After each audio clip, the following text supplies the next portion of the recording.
Wuthering Heights by Emily Bronte. This book was first published in 1847. This full-length reading was produced in 2002 by Books on Tape Incorporated, which holds the copyright thereto. This book is read by Donada Peters. Chapter 1. 1801. I've just returned from a visit to my landlord, and the solitary neighbour that I shall be troubled with. This is certainly a beautiful country. In all England I do not believe that I could have fixed on a situation so completely removed from the stir of society, a perfect misanthropist's heaven. And Mr. Heathcliff and I are such a suitable pair to divide the desolation between us. A capital fellow! He little imagined how my heart warmed towards him when I beheld his black eyes withdraw so suspiciously under their brows as I rode up, and when his fingers sheltered themselves with a jealous resolution still further in his waistcoat as I announced my name. "Mr. Heathcliff," I said. A nod was the answer. "Mr. Lockwood, your new tenant, sir. I do myself the honour of calling as soon as possible after my arrival, to express the hope that I have not inconvenienced you by my perseverance in soliciting the occupation of Thrushcross Grange. I heard yesterday you had had some thoughts—" "Thrushcross Grange is my own, sir," he interrupted, wincing. "I should not allow anyone to inconvenience me if I could hinder it. Walk in." The "walk in" was uttered with closed teeth, and expressed the sentiment, "Go to the deuce." Even the gate over which he leant manifested no sympathising movement to the words, and I think that circumstance determined me to accept the invitation. I felt interested in a man who seemed more exaggeratedly reserved than myself. When he saw my horse's breast fairly pushing the barrier, he did pull out his hand to unchain it, and then sullenly preceded me up the causeway, calling as we entered the court, "Joseph, take Mr. Lockwood's horse, and bring up some wine." "Here we have the whole establishment of domestics, I suppose," was the reflection suggested by this compound order. "No wonder the grass grows up between the flags, and cattle are the only hedge-cutters." Joseph was an elderly, nay, an old man, very old perhaps, though hale and sinewy. "The Lord help us," he soliloquized in an undertone of peevish displeasure while relieving me of my horse, looking meantime in my face so sourly that I charitably conjectured he must have need of divine aid to digest his dinner, and his pious ejaculation had no reference to my unexpected advent. Wuthering Heights is the name of Mr. Heathcliff's dwelling, wuthering being a significant provincial adjective descriptive of the atmospheric tumult to which its station is exposed in stormy weather. Pure bracing ventilation they must have up there at all times, indeed. One may guess the power of the north wind blowing over the edge by the excessive slant of a few stunted firs at the end of the house, and by a range of gaunt thorns, all stretching their limbs one way as if craving arms of the sun. Happily the architect had foresight to build it strong. The narrow windows are deeply set in the wall, and the corners defended with large jutting stones. Before passing the threshold I paused to admire a quantity of grotesque carving lavished over the front, and especially about the principal door, above which, among a wilderness of crumbling griffins and shameless little boys, I detected the date 1500 and the name Catherine Earnshaw. I would have made a few comments and requested a short history of the place from the surly owner, but his attitude at the door appeared to demand my speedy entrance or complete departure, and I had no desire to aggravate his impatience previous to inspecting the penetralium. One step brought us into the family sitting-room, without any introductory lobby or passage. They call it here the house, preeminently.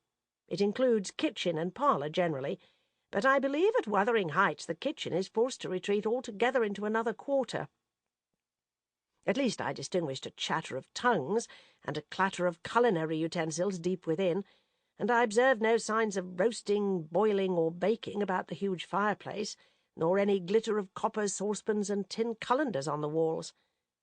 One end, indeed, reflected splendidly both light and heat from ranks of immense pewter dishes, interspersed with silver jugs and tankards, towering row after row on a vast oak dresser to the very roof. The latter had never been underdrawn. Its entire anatomy lay bare to an inquiring eye, except where a frame of wood laden with oatcakes and clusters of legs of beef, mutton, and ham concealed it. Above the chimney were sundry villainous old guns and a couple of horse pistols, and by way of ornament 3 gaudily painted canisters disposed along its ledge. The floor was of smooth white stone, the chairs high-backed primitive structures painted green, 1 or 2 heavy black ones lurking in the shade. In an arch under the dresser reposed a huge liver-coloured bitch pointer, surrounded by a swarm of squealing puppies, and other dogs haunted other recesses. The apartment and furniture would have been nothing extraordinary, as belonging to a homely northern farmer, with a stubborn countenance and stalwart limbs set out to advantage in knee-breeches and gaiters. Such an individual, seated in his armchair, his mug of ale frothing on the round table before him, is to be seen in any circuit of 5 or 6 miles among these hills, if you go at the right time after dinner. But Mr. Heathcliff forms a singular contrast to his abode and style of living. He is a dark-skinned gipsy in aspect, in dress and manners a gentleman, that is, as much a gentleman as many a country squire, rather slovenly perhaps, yet not looking amiss with his negligence, because he has an erect and handsome figure, and rather morose. Possibly some people might suspect him of a degree of underbred pride. I have a sympathetic chord within that tells me it is nothing of the sort. I know by instinct his reserve springs from an aversion to showy displays of feeling, to manifestations of mutual kindliness. He'll love and hate equally under cover, and esteem it a species of impertinence to be loved or hated again. No, I'm running on too fast. I bestow my own attributes over liberally on him. Mr. Heathcliff may have entirely dissimilar reasons for keeping his hand out of the way when he meets a would-be acquaintance to those which actuate me.